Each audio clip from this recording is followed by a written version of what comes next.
दोस्तों UN general assembly के जो प्रेसिडेंट हैं उन्होंने अभी ट्वीट किया और उसमें भारत की जमकर तारीफ की। उन्होंने भारत की डेमोक्रेसी के बारे में बात की और जो नरेंद्र मोदी ने वहां जाकर स्पीच दी थी जिसमें क्लाइमेट चेंज के बारे में बात की गई थी और भी दूसरी बात की गई थी जिस पर उनकी तारीफ आई। इसके बाद पाकिस्तान मीडिया जल उठा है। अब आप पाकिस्तान मीडिया का रिएक्शन देखिए। गुजारिश करूंगा कि इस वक्त जो प्राइम मिनिस्टर हिंदुस्तान ने जो तकरीर की, मैं ये समझता हूं कि दुनिया के सामने हमारा दुश्मन सही, बदतरीन दुश्मन सही, लेकिन अपने मुल्क के लिए जिस तरह से वो खिदमत पेश कर रहा है या जिस जिस कॉन्फिडेंस के साथ वो अपने आप को दुनिया के सामने ला रहा है या जिस तरह से उसने दुनिया के सामने लाया कि मैं एक चाय फरोश करने वाले का बेटा हूं और मैं चाय फलां जगह पे चाय फरोख्त करता था, मैंने वहाँ से ग्रो किया और मैं इतने गुज़श्ता 20 सालों से हुक्मरान हूँ। मैं इतना अरसा गुजरात में मैंने बतौर चीफ मिनिस्टर कामयाब तरीन चीफ मिनिस्टर की हैसियत से काम किया और मैं इस वक्त 7 साल से प्राइम मिनिस्टर ऑफ इंडिया हूँ। तो उस शख्स ने अपनी तकरीर में हिंदुस्तान की पूरी जो उस वक्त जो इकानमी है वो दुनिया के सामने रखी, उसकी जो टेक्निकल एक्सपर्टीज़ है वो दुनिया के सामने रखी, उसने जो अपने जो सक्सेस स्टोरीज़ हैं वो दुनिया के सामने रखी और ये बताने की कोशिश की कि यस, दुनिया में अब जो सबसे बड़ी पावर, 6वीं बड़ी एटॉमिक या बड़ी पावर इमर्ज हो रही है वो हिंदुस्तान यानी इंडिया के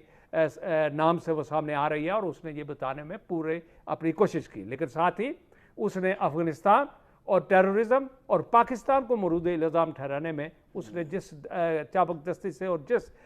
शातराना अंदाज से दुनिया को बताया, वो मैं ये चाहूँगा कि आप उसी की ज़ुबानी आप सुन। मोदी और उस हवाले से उन्होंने जो टेररिज्म, अफगानिस्तान और पाकिस्तान को अपने छुपे लफ्ज़ों में जिस तरह से थ्रेट किया, जिस तरह से वार्निंग जारी की और दुनिया के लीडरशिप को बताया कि ये जो टेररिज्म का हब जो अभी दोबारा फिर सामने नमूदार हो रहा है, उस हवाले से उसने बातें की। और फिर अब तो बल्कि खुलेआम ये बात हो रही है कि चाइना को कंटेन करना है और अब डिप्लॉयमेंट अगर देखा जाए, स्ट्रिंग ऑफ पर्ल्स जिसमें चाइना, पाकिस्तान, म्यांमार और श्रीलंका और जाके वो स्टेट ऑफ मलाका और साउथ चाइना सी तक जाता है। इसी तरीके से स्ट्रिंग ऑफ अलायंस दूसरी साइड पर आप देख लें, जो कि India, America, Philippine, Japan, Australia को। तो ये जब हम देखते हैं तो उसमें तो बिल्कुल साफ जाहिर नजर आता है कि ये कोल्ड वॉर की, जो सेकंड कोल्ड वॉर की एक शख्साना नजर आता है और उसमें अब तो कोई बात शक की गुंजाइश रह नहीं जाती है। और खास तौर पे जो अभी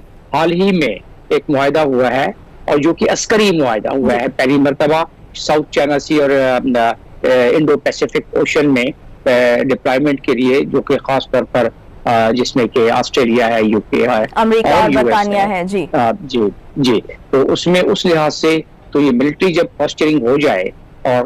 तो उसके बाद तो फिर गुंजाइश रह नहीं जाती और चाइना ने इस पे प्रोटेस्ट किया है, चाइना ने अपना इस पे एतमाल दिखाया है। तो ये आपके सवाल का एक जुमले में जवाब ये है कि yes, it has already started and now once it has started it will have its impact in the entire region and it will have it will have reaction from the other side. तो उस लिहाज से ये heat generate होती जाएगी